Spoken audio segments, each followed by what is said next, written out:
Flirties on the show today. We welcome Dr. Ingrid Clayton. Dr. Clayton is a clinical psychologist, author, and speaker who specializes in trauma recovery, narcissistic abuse, and the fawning response. Her memoir, Believing Me, has resonated with thousands all over the world as she shared her own healing journey, and her new book, Fawning, Why the Need to Please Makes Us Lose Ourselves and How to Find Our Way Back, is out now. Here today to have a conversation with us about how the often overlooked survival strategy of fawning can show up in dating and relationships and what we can do about it, of course. Hi, Dr. Clayton, and welcome to the show.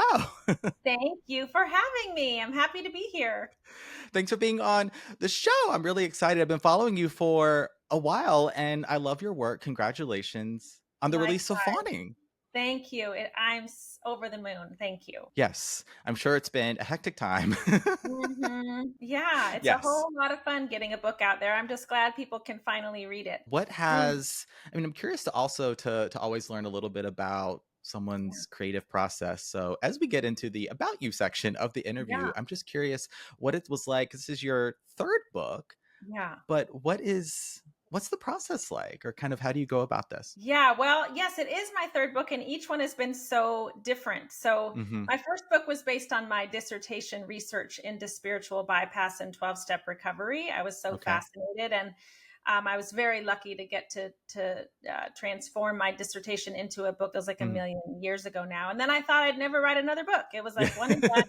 That was it. And then, I don't know, 8 or 10 years now, I'm forgetting, shortly after my stepfather passed away, Hmm. I was literally just being woken up in the middle of the night, like clockwork, like 3 a.m., time to get up. Mm.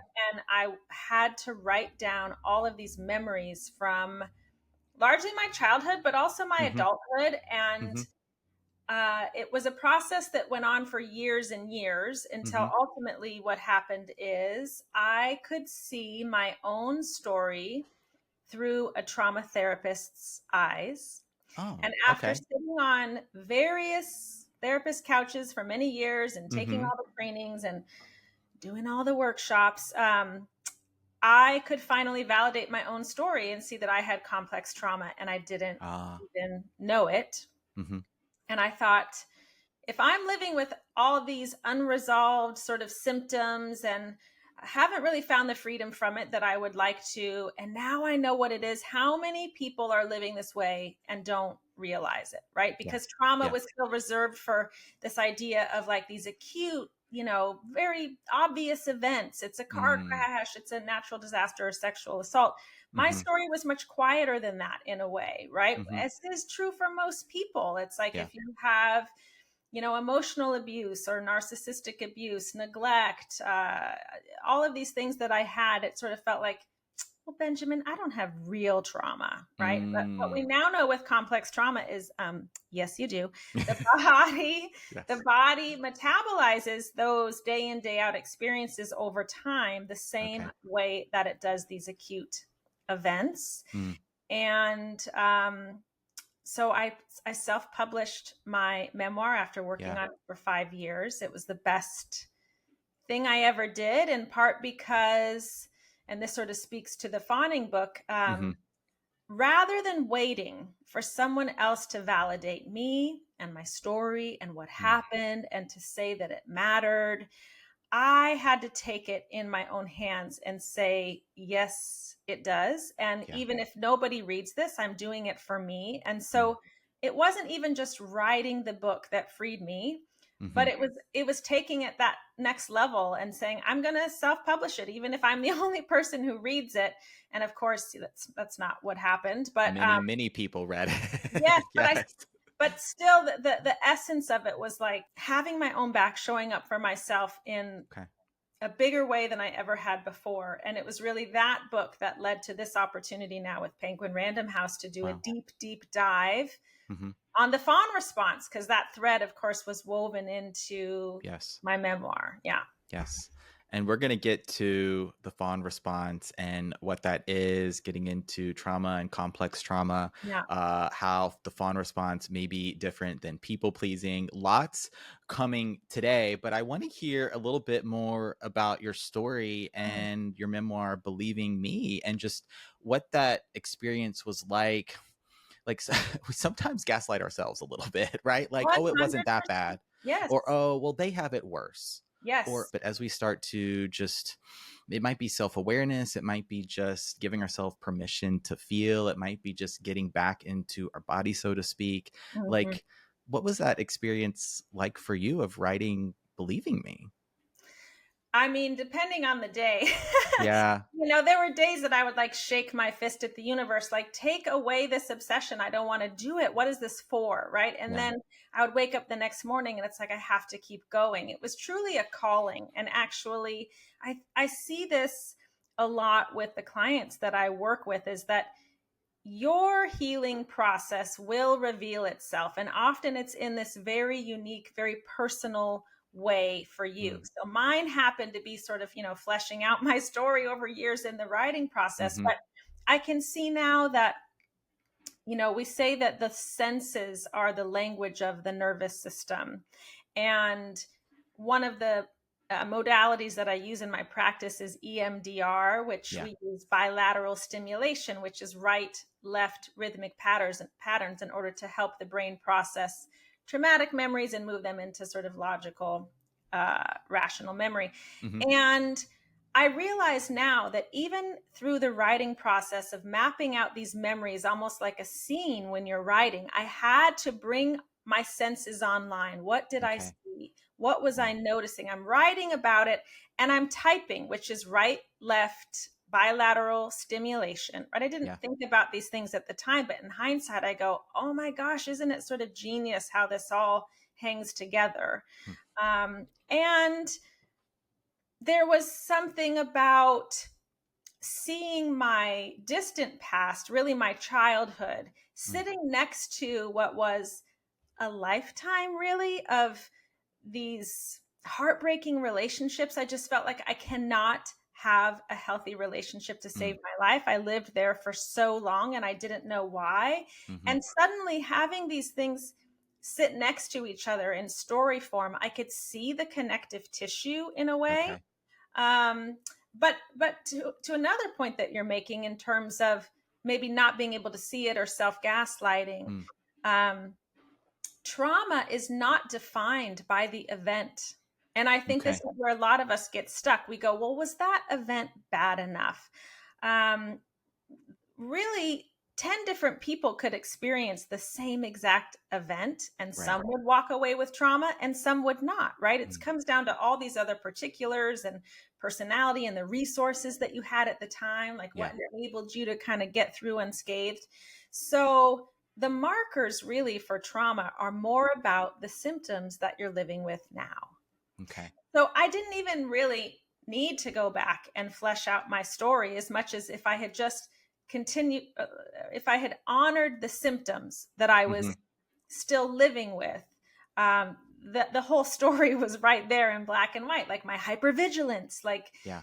attuning to you and your nervous system and what do you need and caretaking. And like I said, the inability to have a healthy dating life. Yeah. The writing was on the wall. Yeah.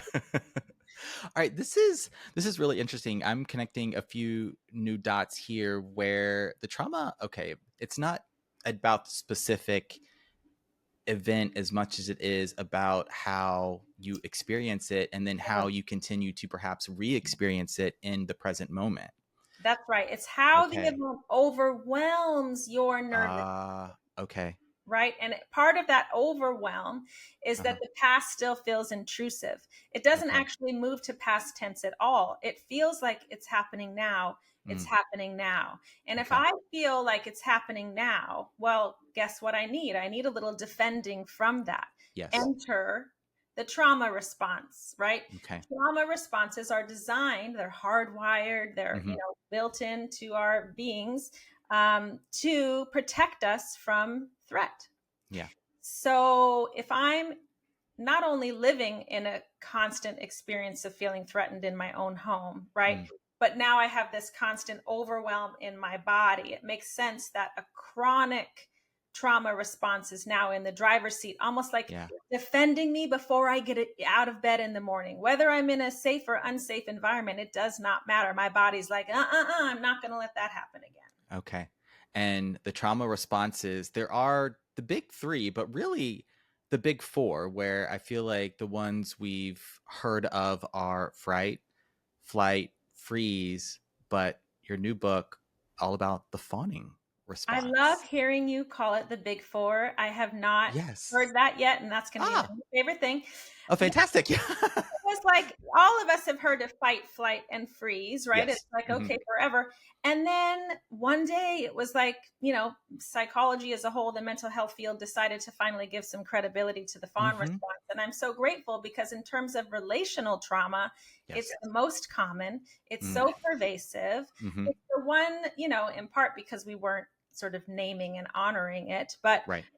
it's also the one that kind of hides in plain sight. So when you think Ah. about the fight response, it seems like that it's an obvious trauma response, right? Hmm. There's like Hmm. an outburst of saying, no, I don't want this thing. There's aggression or physical behavior that feels congruent, right? Okay. Same with the flight response. It's like, psh, I'm out of here. Hmm. Freeze, it's actually has some similar properties with fawn, but Yeah. fawn tends to happen, like I said, in these ongoing relational situations where you have to show up, right? Right. You have to, get out of bed and show up for work or school, whatever it is. And so it has us leaning into the very relationships that are causing us harm. So it looks like, well, did you ask for it? Are you Hmm. wanting it? Are you condoning it? It's like, no, no, no, no, no. I'm leaning in because it's my last chance at hopefully lessening the threat that my body knows is coming for me. Okay. And Yeah. what are some of actually, I want to ask this kind of clarifying question here Yeah. about trauma is I think sometimes, and I know I've done this, we look to like that one thing or the one event. Maybe we push it into our subconscious, but Mm-hmm. trauma can happen like it may be something that you experience over and over again. If it's in in your familial dynamics, in your familiar relationships, maybe a romantic relationship. And so I want to talk a little bit about how what if or does it matter if it's a trauma we maybe experience over and over again? Like, does trauma kind of build on itself? And can trauma happen in all stages of our lives? Yes, I want to say it's a yes, and that Okay. we know that once you have experienced trauma, it's sort of like the brain and body are looking for any evidence to go, "Whoop, it's happening Uh, again," and it starts to kind of like calcify and build on itself.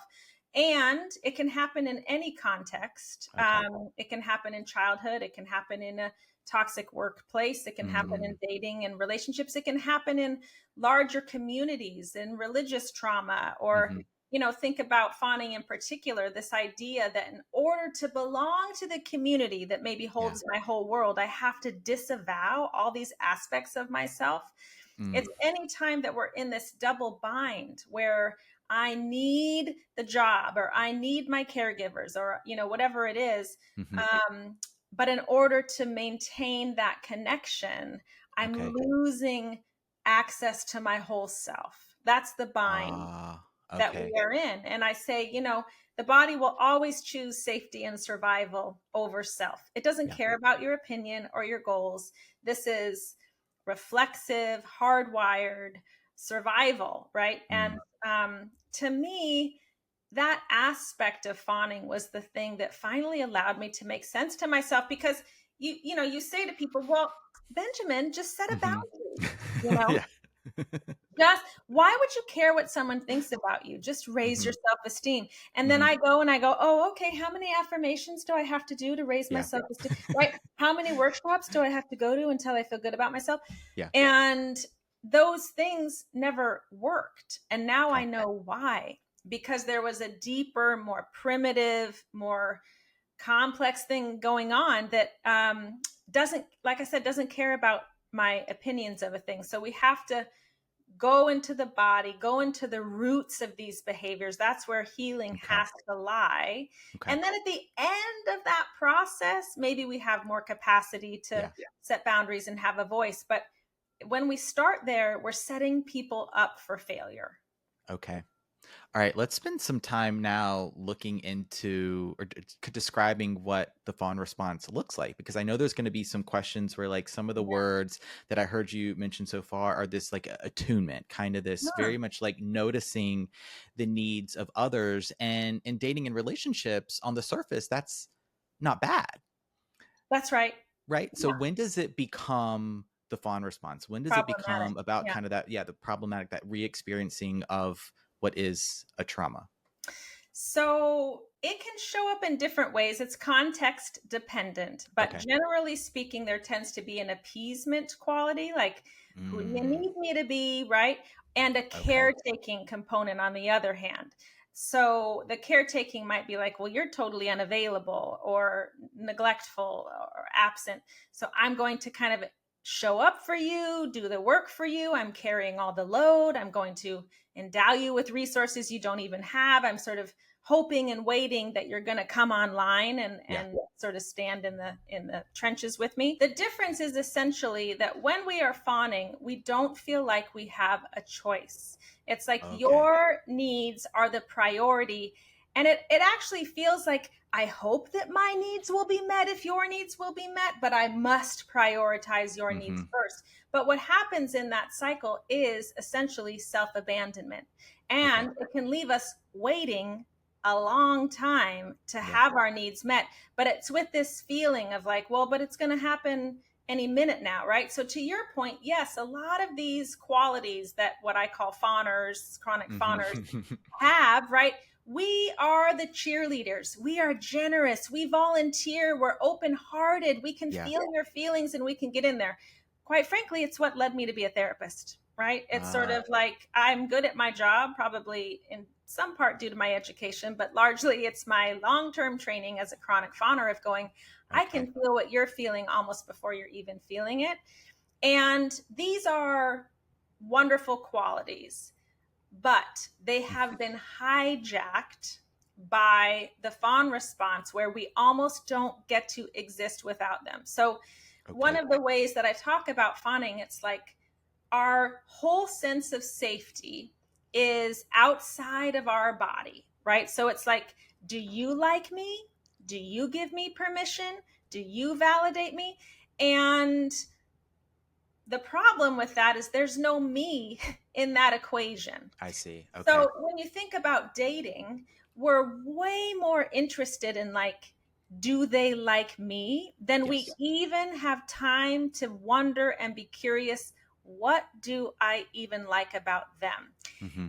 And I think this is sort of common. I mean, everyone probably has a slice of this experience, but when we're caught in a chronic fawn response, the reason that it's so entrenched Hmm. is because it's related to our safety, right? We Right. really feel like my sense of safety in the world is in your hands, is in being chosen, as it were, right? As though this Okay. is going to even break a spell, maybe a childhood spell of no one Yeah. chose me in my childhood and this is the do over.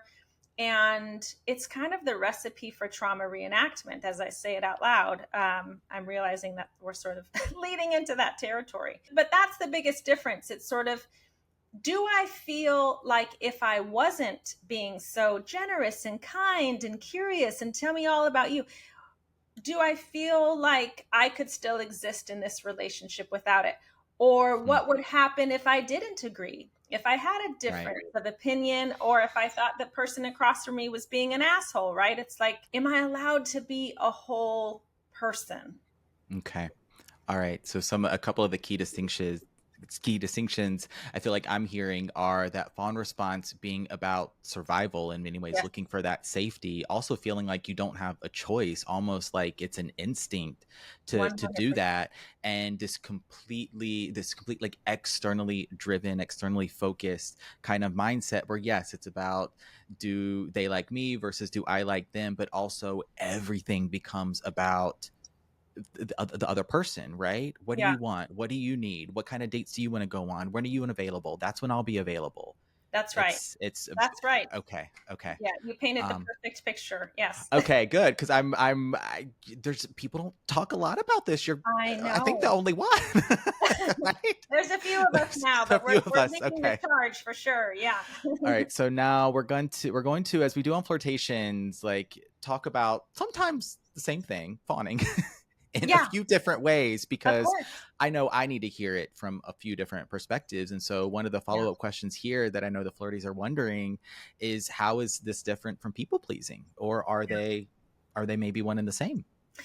It's such a great question and a common one. And this is my answer thus far. And we'll see if any new information comes down the road. But in my experience, in my client's experience, I think fawning is the heartbeat of things like people pleasing and even codependency, right? Okay. To me, this is the lens and language that we've had for a long time. It covers some ground. It's very useful. People see themselves reflected.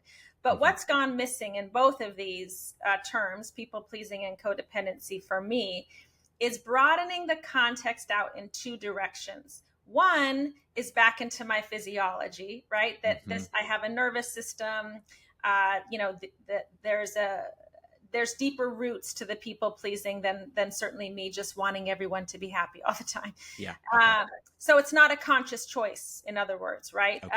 People pleasing can feel like, well, come on already, just stop doing that. And it's like, well, if I could, I would have. Of course, that makes sense. But it also, fawning extends the context in the other direction, which is the context. It's actually the systems, whether it's a family system, the relationship, like I referred to, communities, all these systems of power. Okay. If you think about patriarchy and people of color and on and on and on, I list many examples in the book. But the truth is, our bodies understand that we exist in a pecking order and that all of the options available to some people in terms of how they show up in the world and bring them full selves are not available to me. So in other words, the fawn response is not only supported, oftentimes it's expected, right? It's sort of like,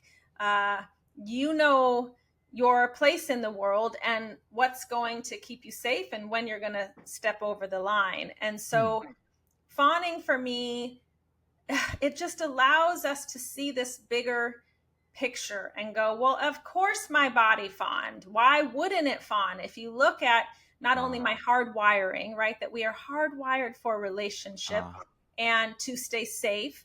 And I live in all of these contexts, right, that maybe I've even been conditioned since birth to say, well, go give your creepy uncle a kiss and a hug anyway. And we'll just smile and be doting and be thankful. Or in order to be in this community, you have to, this is how we behave, right? There's just a million messages day in, day out that have primed us to be fawners. And it takes away the shame that a lot of my clients have felt about, like, well, am I a people pleaser or, codependent? Codependency was originally referred to in the disease model as a complement to addiction, right? And so now I have a disease and now I'm really broken. Oh, and I just love to control. It's like my clients were not aiming to please or control. They were aiming to feel more safe. So many of us have been told, like I said, in a million different ways, you're on the margins. And if you're on the margins, your body knows, okay, I better learn how to sort of mask or shapeshift in order to feel safer. So are there certain groups that may be more prone to fawning as a trauma response? Like if they've experienced a trauma? Well, yeah. And in essence, I think we've just covered a lot of them. I think it's all marginalized people, right? Unless you're at the very top of the food chain, what do you have to worry about? I always think it's interesting when someone's like fawning, like, what's that? Or they cannot wrap their head around why you would smile when someone is like aggressively hitting on you and they're creepy. And I'm like, well, God bless you. It's because you've never been in that position. You never haven't been in those shoes. Yeah.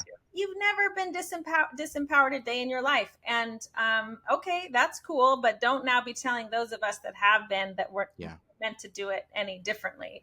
Exactly. Yeah. All right. I'm curious, what happens in the body to, like, going back to maybe when the trauma is happening, or if it's a repeat trauma, like what happens in the body in that moment to develop a fawn response as opposed to maybe that freeze response, or the flight or fright response? Like, I know we've been talking about it, but I just want to go back, like, to the moment a trauma happens, and like how the body might react in that moment to then become more of that fawn response later.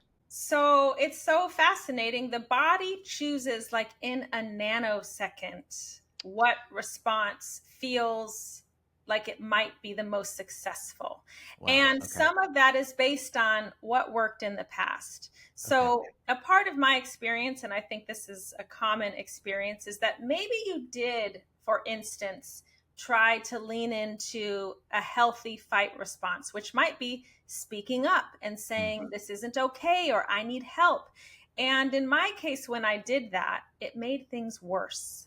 It made things so much worse. And so many of my clients and people that I've connected with online have a similar story to tell, right? And so our bodies know the fight response is not available. So it also just tends to be the body remembers, right? It's like, oh, this is the one that worked best the last time. Oh, okay, let's just keep this on board. And so, that being said, it's not like the body chooses one response, and we still have access to all the others. Ultimately, ideally, we're meant to have some flexibility to move in and out of these things. We're certainly not meant to live there 24/7, which is, I think, sadly, what a lot of us have experienced. And we just think it's my personality. No, I'm just super friendly, right? No, I love helping people and prioritizing you and waiting for my self-worth to be validated because someone else has finally chosen me back. It's like, right.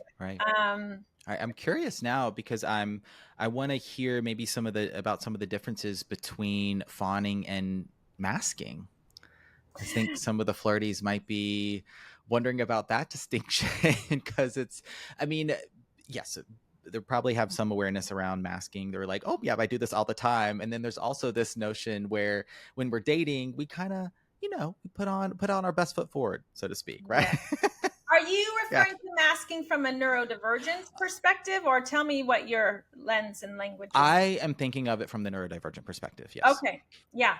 So I really defer to that community to answer this question, but I will say that for a lot of folks, they say masking and fawning is one in the same. It is an instinctual knowing I cannot be my whole self in this situation. In order for me to get my basic needs met, I need to play your game, right? Yeah. But there are some folks that they do create some level of distinction, and it's not my scope, so I don't want to again speak for that community. But they do kind of put a finer point on certain things. But on the whole, it seems like we're talking about the same thing, masking and fawning. And I would even say code switching, right? So for people of color that go into a different community and suddenly they have a different tone and they use different language. Similarly, I have clients of color in my practice. And when we started talking about fawning, they were like, oh yeah, this seems a whole lot like code switching. And it was like, well, yeah, right. But what I actually appreciate about those terms, both masking and code switching, is that they do honor the context. That someone has to code switch for a reason, similarly with masking. Whereas people pleasing just sounds like, well, you're just dysfunctional. Just knock it off already. You know what I mean? So I really appreciate grounding things in the lived experience, the reality of the full lived experience. Yeah. Okay. Really, really important. I'm so glad you mentioned code switching. And I know some of the queer flirties listening are like, yep, do this all the time. Thank you. Yeah. I have one more question here about the difference between a fawn response, because I also feel like I heard a lot of similarities between fawning and maybe anxious attachment. Yes. So I think you can lay attachment theory right on top of, what we know about the trauma responses. That has never been my lens through Okay. attachment theory. But yes, I think there's a one-to-one there. I just appreciate that when we talk about trauma and the trauma responses, again, it's putting things back in not just our body and our physiology, but in the environments that necessitated a response rather than I have an anxious attachment or I am avoidant. It's sort of like it's a fine point, but I think this is one that can really perpetuate shame for people, right? We don't fawn because we don't love ourselves. We fawn because we love ourselves a whole lot and the other options were not available, right? So this whole idea that like, why would you be so anxious or avoidant, or why would you people please? It's like you're missing that I was in a dysfunctional environment that necessitated these instincts to come online. And over time, it necessitated a pattern of these things. And now you're just saying, I'm dysfunctional. You're taking all the dysfunction from the environment and you're placing it back in my body. And this is why so many people have come to me and said, I'm just broken, right? I'm broken. I have a broken picker. There's something wrong with me. And I go, you know what? There is nothing wrong with you. You have a body with hardwired operating instructions that did exactly what it was meant to do. Let's be grateful for that first. And I'm not sure that they hold that sort of reverence when we talk about attachment theory for like, yes, this makes sense that you did that. I'm so grateful that I fawned in all of the situations that my safety was genuinely threatened. We're not meant to get rid of our trauma responses, right?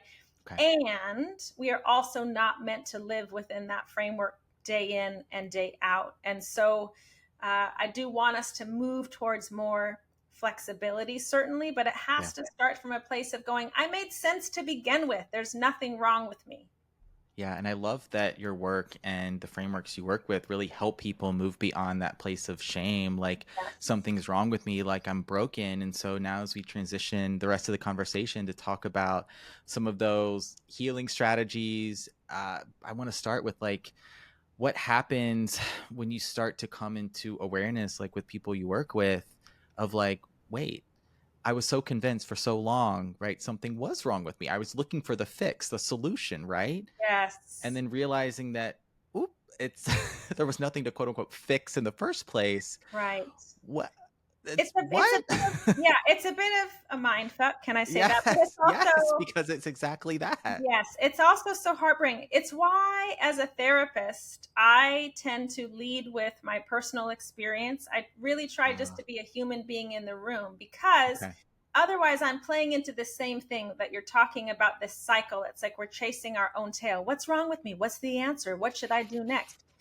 Do you have the answer, Ingrid? Will you give me the stamp of approval? Tell me, right? And what we're doing as coaches and therapists when we participate in that dance is we're perpetuating the need to fawn, because now the wisdom doesn't reside in your body, it resides in mine, right? So once again, it's external to you. You can't really trust yourself. I'm the expert that has it all figured out. And I don't know about you, but I'm sorry. I've met a lot of people that are doing wonderful work and they're super helpful, and they still have a body and they don't have it all figured out all the time. Let's stop pretending. That's the other thing that's keeping people so stuck, is they're like, well, why can't I achieve what that person has achieved? I'm like, you mean their curated like marketing message? You know what I mean?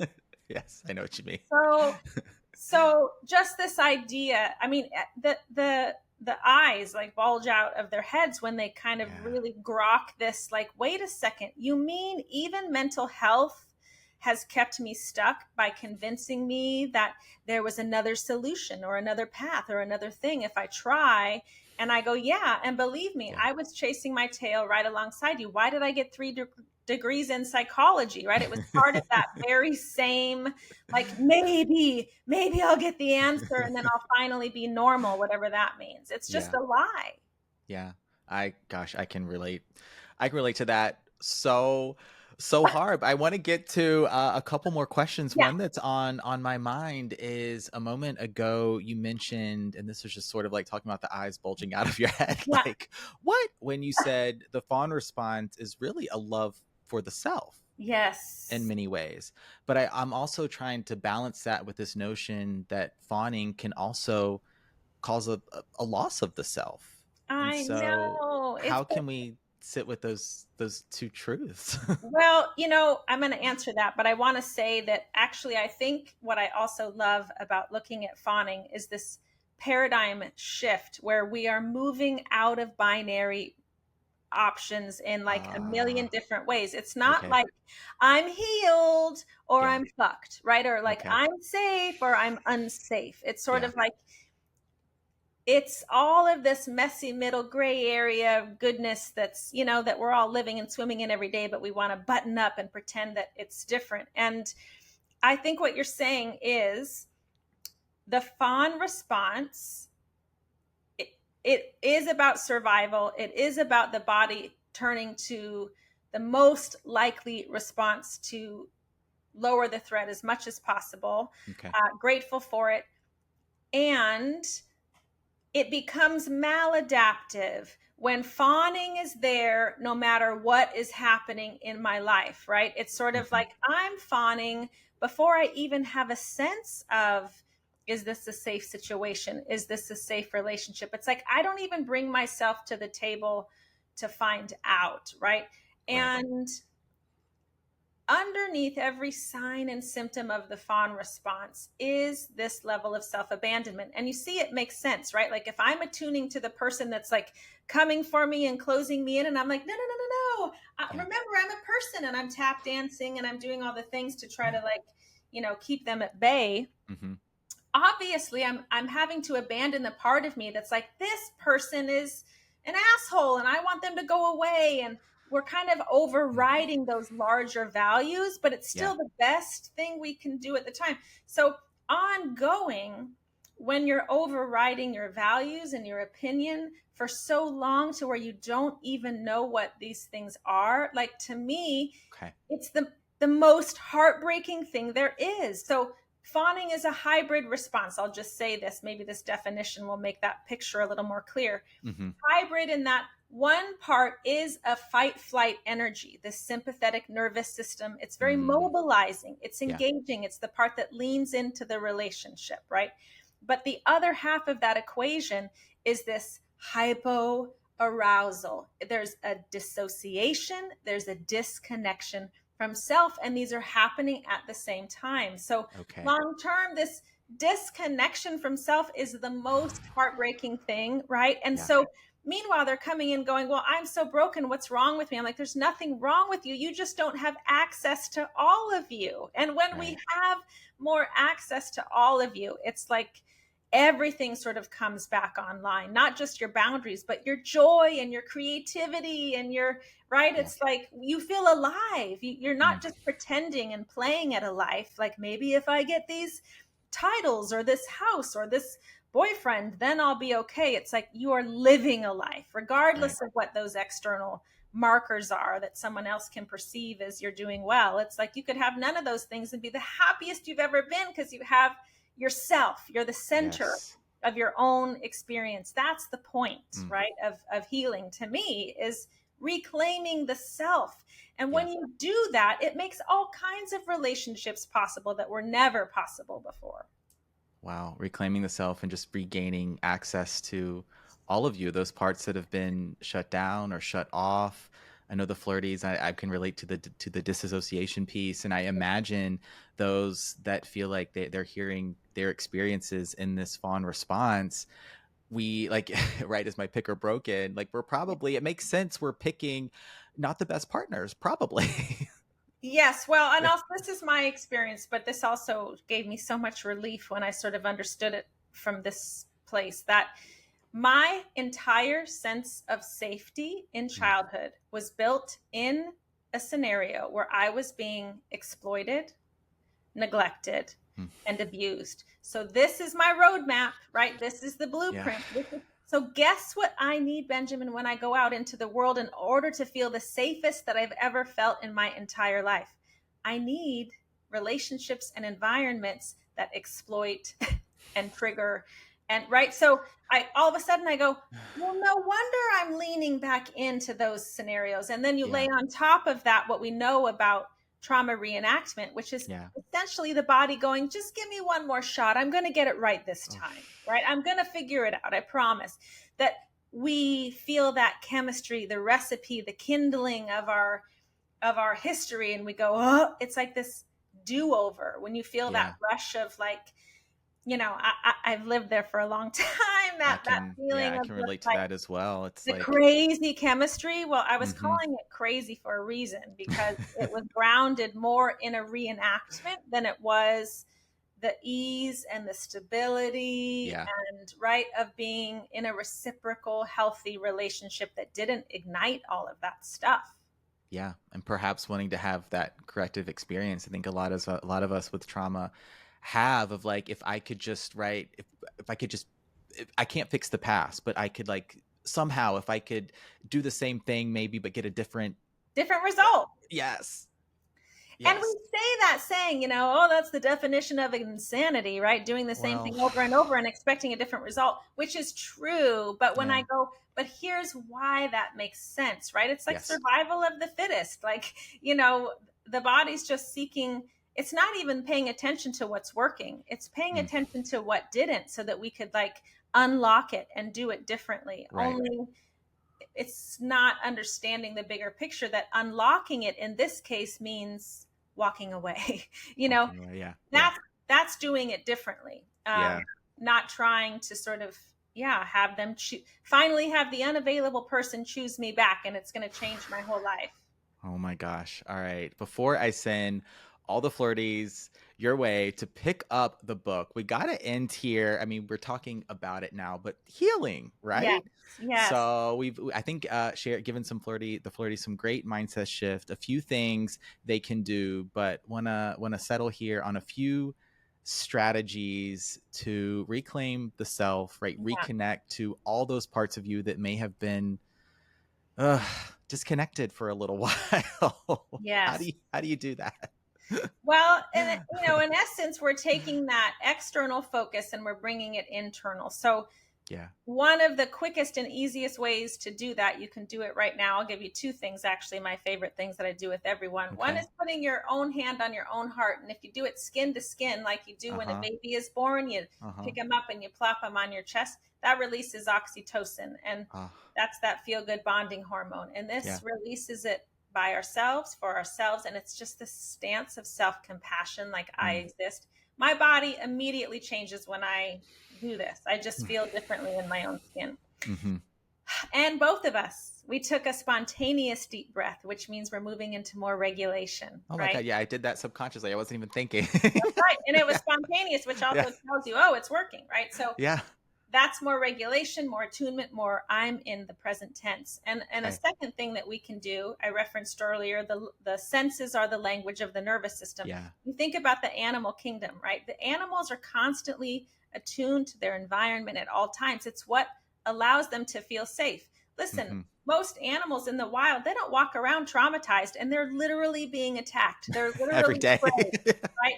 And a part of that, the reason to that, I mean, we're sort of evolved in ways that you might make you wonder how evolved we actually are, because we've learned to override so many wonderful instincts. Yeah. But we can use that wisdom from the animal kingdom and go, can I use my senses right now, no matter where I am? Just literally get out of autopilot and look around your room and notice what you see. Just visually orient. If you land on something that feels pleasant or neutral, let your eyes linger there. Maybe you take a breath and just notice what you're experiencing. Okay. You can try it with what you hear, what you feel, right? Smell, taste. These are ways to not just let your body know I'm safe.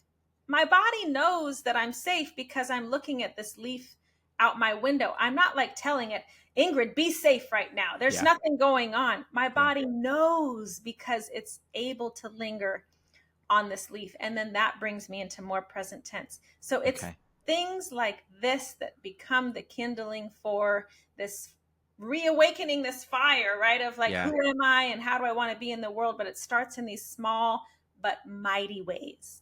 It's so true. I mean, it's all a practice, and sometimes we think like, "Oh, that doesn't matter," right? But Yeah. it's about the intention. Like that is ultimately what it is. It's always about. I mean, this is not to get too yoga, but I'm a yoga teacher, and it's like, Yeah. sometimes I'll see students get frustrated that like they're not right doing it like the other students, or oh, they did better at this pose last week. It's like, wait a second, you showed up. It's not about the result. It's not about the outcome. It's about the intention. Pour your focus and your energy into that, and then allow yourself to have the experience, right? To look at the leaf, to now like, I'm going to go light a candle after this. It's getting into fall. I got my vanilla and my pumpkin and right, all the things. So, So and good. part of this is allowing yourself to just let it get good, right? I love you bringing in that language of intention and Mm, even the notion of yoga, of just being embodied, right? Being in yeah, the present moment. Maybe my body stretched that way yesterday, but look who I am today. Look how it is exactly. today, and honoring that very thing. These are all the building blocks. Yeah. Yeah.